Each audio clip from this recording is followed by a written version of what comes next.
people gonna be in position. You don't know what's going on. Maybe team is surprised. You gotta go play, and it challenges your coaches to go a little bit deeper than what you've been going before. So I take it as a challenge of, all right, let's be on point. To involve more scout, to involve more all of them. I mean, as they grow, as staffs grow, you got to be on point. You know, and I enjoy that challenge. Do you envision Darius Washington having a home? Or is Darius' value always going to be just doing what he's doing? O-line. He has no choice. He's played a lot of football here. The benefit our guys have had is a consistent voice. I mean, pretty much everybody in the room has been with us. And then the new guys we come in have experience and they wanted to be here. So, like Darius, Mo, Rob, like all those guys have had one voice, one deal. They understand the expectations. So, I mean, it's light work for Darius. I mean, he can move wherever we need to. It's not even a challenge anymore for him. It's just whether we need him to win games. Is it fair to say you feel like Rob, Maurice, Jeremiah are pillars, foundational pieces? Well, Jeremiah has become that. He had a lot of growing to do because he basically had an off season and then he was on the field. I have belief in his potential of what he can be because his work ethic and what I saw him doing improvement. I've been very excited about his improvement as we've gone forward this off season because of his focus improvement. And also the relationship got better. The relationship got deeper. So now it's not just I'm at Florida State, I'm gonna do what you say because I'm at Florida State. It's not, no. I truly believe in what we're doing. I trust you, coach. I'm gonna do exactly, you know what I mean? It's a different change of, hey, I'm gonna come here and go play and handle my business and go get drafted. Now it's like the mindset changes with that relationship grows. But when you talk about pillars, Keandre Jones is in that.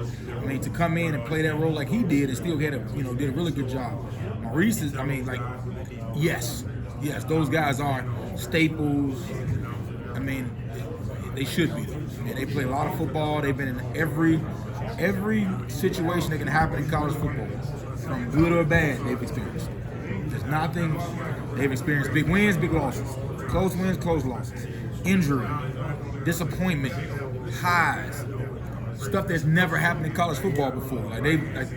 They're batting of an eye, and they still get treated like that. I mean, I just text Maurice because he's supposed to be a treatment at a certain time. You know what I mean? Like, they still have the same accountability deal, but nah, man, them guys are. I'm spoiled with those guys. And any thought of Julian moving inside at all? Yeah, he's gonna take a lot of inside reps here this spring.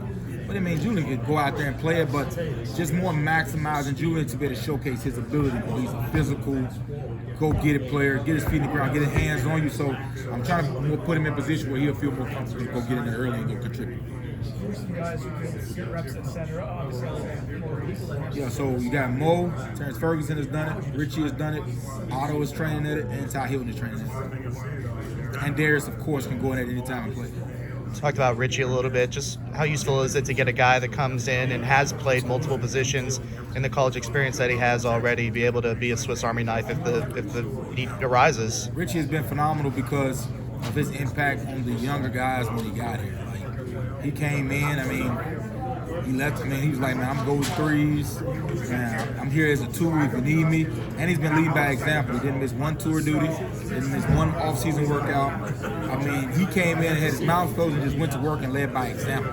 So as much as you can have that, it always picks up those younger guys who like, yeah, I got to be on point. So it creates that inner competition. Even though you still got a relationship, you're still competing, but it creates it in an environment where it's not dog eat dog. It's iron sharpening iron. Yeah, brotherhood is important in any position group, but especially in the offensive line, having that camaraderie is really important to have success. So to see guys come in and be able to do that, and also just the returning leadership, just how are you liking the development of that this spring for this iteration of the group? It takes time. I mean, brotherhood is just a word. The action of it is actually living it out when they're not in here and not giving speeches and things like that. So that takes time. Like we added, 2 freshmen with Ty and Todd who are here now. We still got 2 more freshmen coming. We added 2 transfer guys, and they're still learning. JB is on his 2nd year. Keandre is on his 2nd year. So they're still building their relationship with time spent with each other. But just because you walk in a room with a tight-knit group don't mean automatically you're brothers. That just sounds good for the speech. But they're starting to put that time in outside of it. Like, Maurice didn't go home for spring break, and guys are pairing up with each other. And like, hey, I'm going to stay here tonight. I'm going to go to his house for spring break. Hey, this weekend I'm going to go to his house. I'm gonna go fishing with them today. Like that takes an effort, and it's got to be real. It's not just we're in the same room, we're in the same locker room, so we brothers. I mean, as soon as you have a little bit of adversity, it'll break. So I think I like that they're trying to put the effort in and making it for real.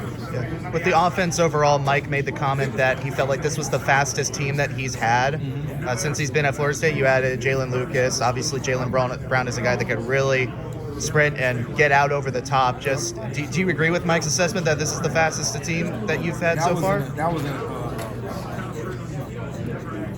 effort to make sure we did. We felt like we've always been good. We wanted to get faster, and now those guys still got to come in and do it. And they still got to do it, but we needed to get more. We needed to get faster on offense. So that was a focused effort to get faster because we love big plays, and we think we'd had some really, really big plays with some more speed on the field. Mike also said this is probably the strongest team you guys have had collectively. So strongest, fastest. It'll be a really simple question, I guess. Maybe a simple answer, maybe not like why. Why is the team faster and stronger than it's ever been? Is it about higher Time. Yeah, I mean, like of course recruiting becomes a part of it, but sometimes you recruit good players with high potential that's not very strong. So I think that over time, understanding the expectation, seeing the result of the work pay off, so more buy-in into the work, no more questioning, because when you first come in and you first bring new guys in, they do what you tell them to do, but they're still trying to wait to see the result. Now there's no more waiting to see the result because they've seen the results, so they know it works. So now there's an attacking the work instead of just doing it. So I think that's what more the focus level is. And we got some experience, and if you look at the O-line, D-lines, linebackers, bigger bodies, strong. I mean, I think it's just a combination of all of it, and also just Josh Norman and the staff.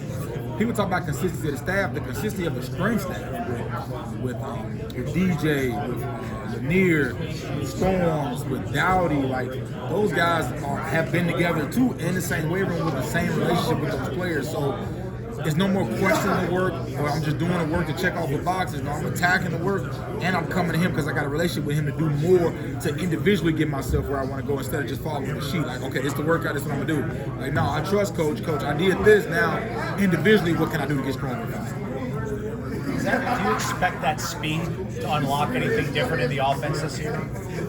Better. I mean, that's what we brought. I mean, like, so separation is one thing we wanted to more kind of focus on, is getting open, separating. But I mean, we still got to go learn them. I mean, this is our first time in spring putting them out there. So just because you're faster, our job is to get them to play faster. So that starts with understanding and confidence, because this is the first time some of these guys will see these signals. So as fast as you are, if you're doing something for the first time and not confident, you're still a slow player. So what we got to do is build confidence throughout the work so we get to see the speed on the field. You can't just say go run, you know what I mean? We got to make sure they understand the depth, understand the alignments, understand the why. So that's what the spring is about. But yes, it does help in creating, because, I mean, you saw it with Trey Benson, you saw it with Jakai. I mean, we've had speed, but I don't think we had this amount of people who can run like they can. Do you expect to have all your guys available throughout spring? Absolutely. I think the only guy that's not going to go through spring, I think, is Rob Scott, which is still a possibility. He'll go through. Everybody else will roll. And Jalen Early, I mean, year 3 for him, a pivotal year for everybody, but just how much in the mix is Jalen to be a contributor? All the way, and not in this day and time, college football, if you're not, they leave. So by them being here shows you that they have confidence in what's been built, where they at on the depth chart, and their chances to play. What have you seen from DJ? You mentioned like relationship building, how important that is for the quarterback who might be the starter, only has 8 months here on campus. Like, what have you seen from him in terms of that buy-in and making himself available to humbleness. I mean, I think he leads by with his humble approach to it. Like, you wouldn't even know he was in the room. I mean, but you can see him behind the scenes encouraging players, starting to build those relationships from the ground up, because I mean, this is a guy that's won a lot of good football games, and competed for a conference championship last year and played one of his best years. And when he walks in the room, he just looks like a walk-on quarterback. Like, he's like, now I'm just here to learn, prepare, and build relationships. So I think his leading deal is his humbleness, willing to learn, and just consistency.